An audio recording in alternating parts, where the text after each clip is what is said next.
Саламатсыздарбы, урматтуу каналымда көрүүчүлөрүм, сиздерди канал көргөнгө кубанычтамын. Туугандар, эзестеткиле, ошол Зеленскийдин ордуна болсоңор өзүңөрдү кандай алып барат элеңер?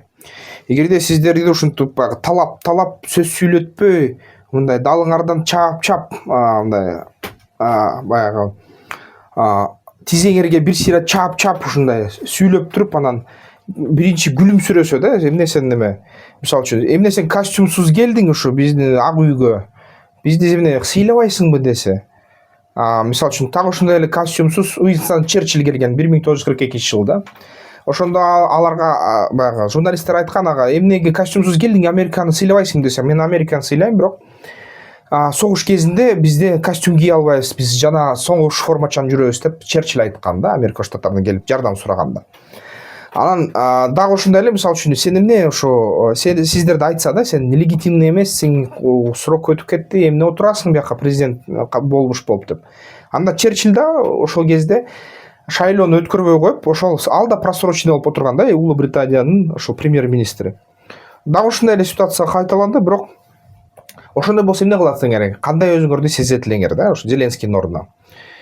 Ошол кичине калыстык кылып көрөлү, үч жакты карайлы да. Орусиянын максаты эмне? Бул деген ресурстарды алуу, ооба. Украинанын өндүрүштүк ошо базаларын каратуу Орусияга, ооба. Украинанын территориясын алып туруп, буфердик зона куруу, баягы НАТОны ары жылдыруу, ооба, максаты. Бирок эң негизги кошумча дагы максаттары, бул деген рухий максаттар бар Орусияда. Бул деген ошол Орусия, мамлекет Орусия деп аталат. Бирок анык Орусиянын түпкү тамыры жана жаралган жери бул Киев. Бул жерде баягы алгачкы славяндар мамлекет курган, Киев, Кий, Лыбедь, ошол сыяктуу да. Анан ошо Кийлер, анын агалары менен, баягы эжелери менен ушул жерден алгачкы шаарды курушкан. Анан рюриктер келип, баягы рюриктерди чакырып, ошо славяндар, рюриктердин дружинасы рустар деп аталган, ошо Киев, Печор, Лаврасы ошол жерде жайгашкан да, ошо рюриктер келип башкарып баштаган жерде. Ошол Ярополк, Святополк жана башкалар, Владимир, князь баары ушу Киевден баштаган да, Орусиянын түптөлү ушул жерден баштаган. Ошо Советтер Союзу урагандан кийин, украиндиктер Орусиядан бөлүнүп калгандан кийин Орусияга бул деген катуу сокку болду. Анткени цивилизациялык жактан Орусия уялып атат да, биз монголбуз дегенден уялып атат, биз түркпүз дегенден уялып атат. Биз деген баягы улус Чыңгызхандын мураскерлерибиз дегенден уялып атышат да. Булар деген европалык болушу каалап атышат. Европалык болуш үчүн буларга Киевди алыш керек. Киевди алып, Киев, Печор, Лаврадан орус баягы чиркөөсүн орнотуш керек. Ошондо православ чиркөөсү орнотсо, ошондо Орусия баягы өзүнүн баягы түпкү тамырына келет, түпкү тамырын колго алат деген сөздөй да. Анан ошону алмайынча Орусия өзү Монгол империяга көбүрөөк тиешелүү болуп жатат. Ушундай да. Монгол империядан уялып атышат да, негизи ошо. Монгол эмес, эме улук улус десек болот. Улук улус болуудан уялып атат. Ошон үчүн буларга Киевди алыш керек. Киевди алып туруп, өзүнүн баягы ыйык жерлерин колго алып алыш керек болуп атат Орусияга.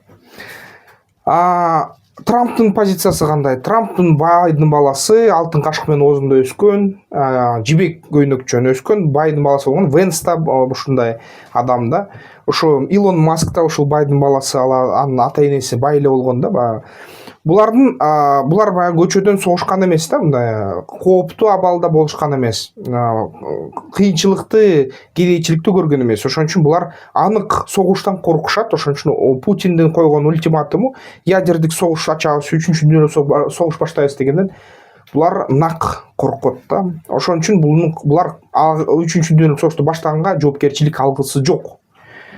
Алар деген бүгүнкү күнү Путинге сөз өтпөй жатат. Путинди багындыра албай жатат да. Ошон үчүн Путинди баягы сылап-сыйпап ынандырыш керек да. Сылап-сыйпап ынандырыш үчүн Путиндин душманын ушундай жемелеш керек да. Жемелеп туруп, анын урматына баягы урматын бузуп, ага урматсыздыкты көрсөтүп, аны чапкылаш керек да. Булар ушуну жасашты. Булар бүт толугу менен бар сценарий менен келди.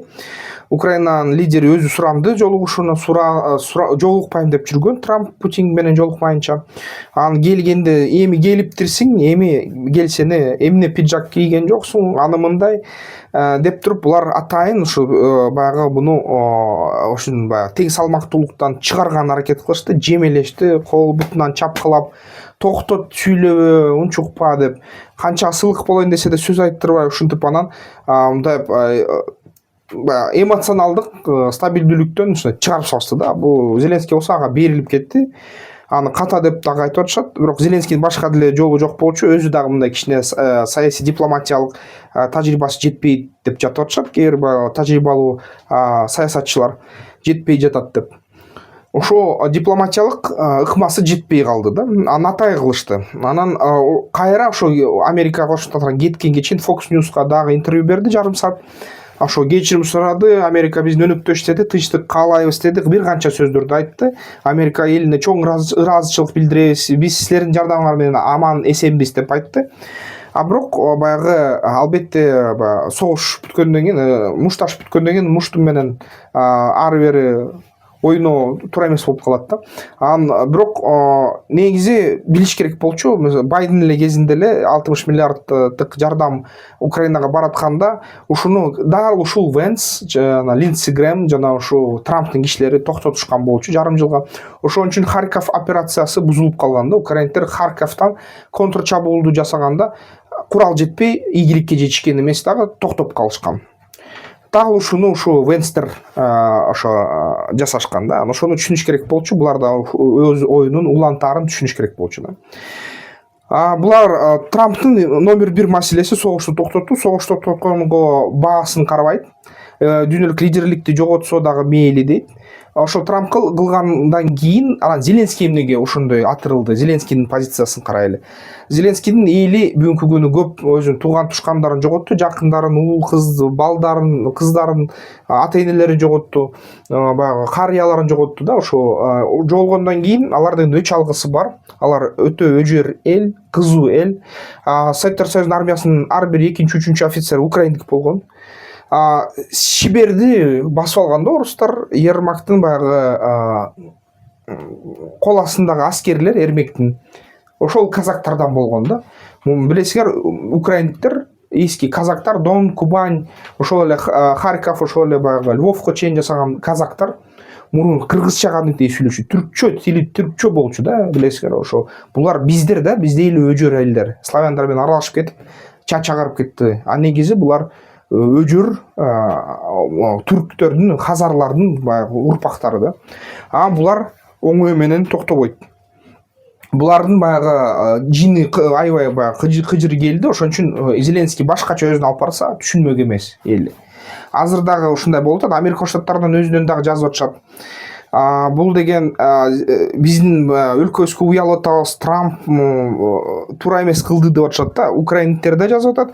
Мен деген Зеленскийге шайлаган эмесмин, мен Зеленскийге каршы чыкчумун, клоунду эмне шайлап атасыңар деп. Бирок анткени Конституция боюнча президент эл аны шайлады.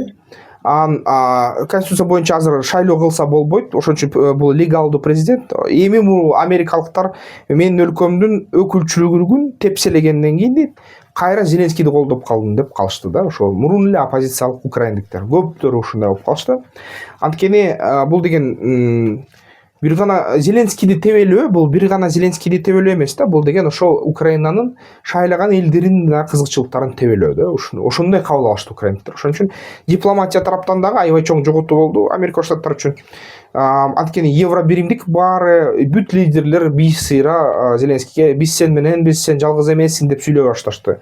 Макрон мен Европаны бириктирем, эми Америкага ишенсе болбойт деп, Европанын ядердик куралын толугу менен ошо Франция кепилдигин берет деп, Франциянын ядердик куралдарына буйрук берди, ошол даяр турууга. Эгерде баягы Орусия мындан ары сокку берсе, Франция ядердик куралды Москвага каратат. Евро биримдикте Францияда ядердик курал бар, аябай көп көлөмдө, жана кайсы бир кескин чектелүү көлөмдө Британияда бар да ошол ядердик курал. Ушул эки мамлекет эми евро биримдиктин лидерлигин алгысы бар да. Ошонун аркасы менен дагы кошумча маалымат эгерде алсак, евро биримдикте акча да жетет, күч да жетет, өндүрүштүк күчтөр жетпей жатат да. Анан кичине ынтымак жетпей жатат. Бирок эгерде баягы Венгрияны же башка 4-5 Сербия сыяктуу, Греция сыяктуу мамлекеттерди эске алганда евро биримдиктин албы Орусияга жетмек да. Ошон үчүн булар эми Америка Кошмо Штаттарга мурун ишенсек, азыр болсо өзүбүз күчтөнөлү деп атышат да.